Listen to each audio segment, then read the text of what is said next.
persiapan Kota Bogor setelah nanti DKI Jakarta tidak lagi menjadi ibu kota negara? Apa yang sudah disiapkan, Kang? Lagi-lagi kita basisnya data, Mas Arief ya. Ya.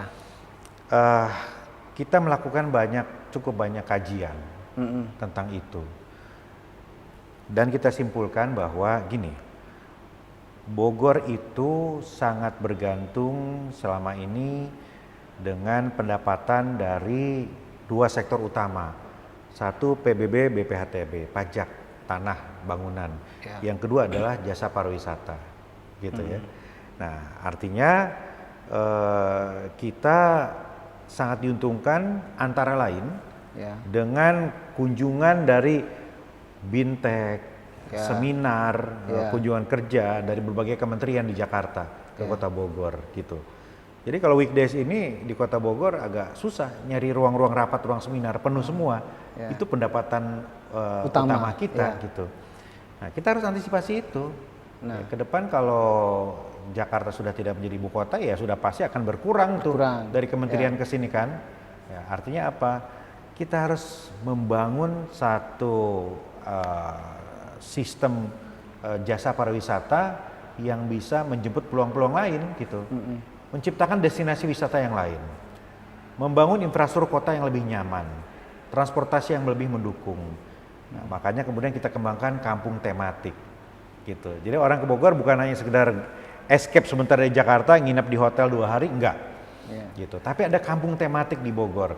Ada kampung Surya Kencana, ada kampung Arab Empang yang insya Allah akan berjalan juga renovasinya.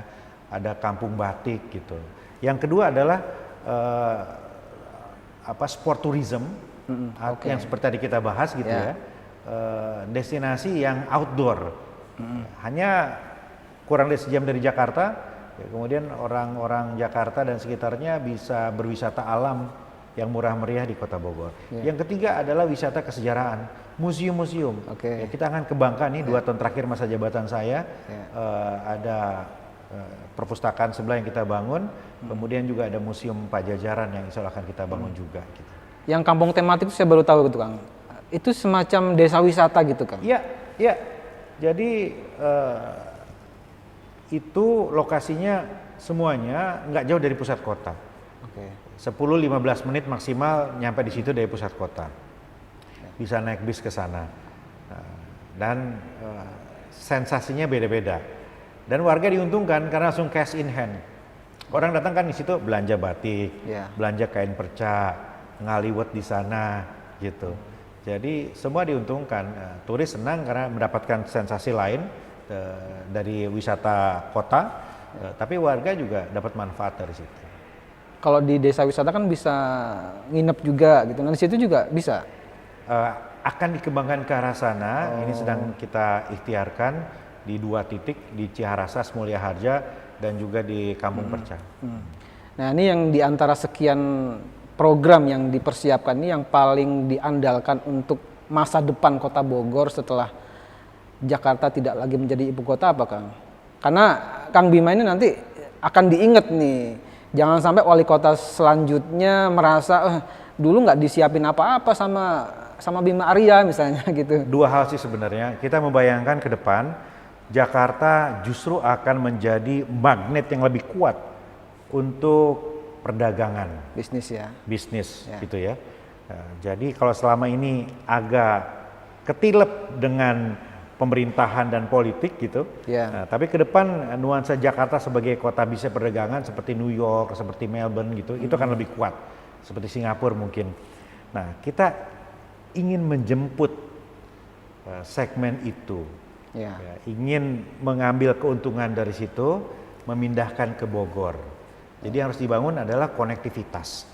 LRT akan nyambung, Bogor membenahi transportasi kotanya supaya lebih nyaman. Jadi ada dunia lain dari metropolitan Jakarta, bisnis yang hiruk pikuk, sekitar 1 jam dari kota megapolitan itu ada Kota Bogor yang nyaman karena ada kebun raya, yang transportasinya ramah, di mana orang bisa berjalan kaki ke seputar kota gitu.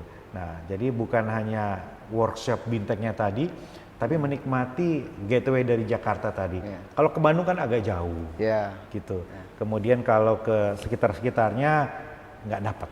Saya nggak usah sebutkan kotanya, tapi nuansanya nggak beda dengan kota yang sekitar lainnya. Hanya di Bogor, Kebun Raya, Istana, museum, delman, bis yang ramah lingkungan, jalan kaki di pedestrian, walkable city, itulah yang akan kita tinggalkan legacy kita nanti insya Allah. Istana masih jadi magnet ya Kang ya?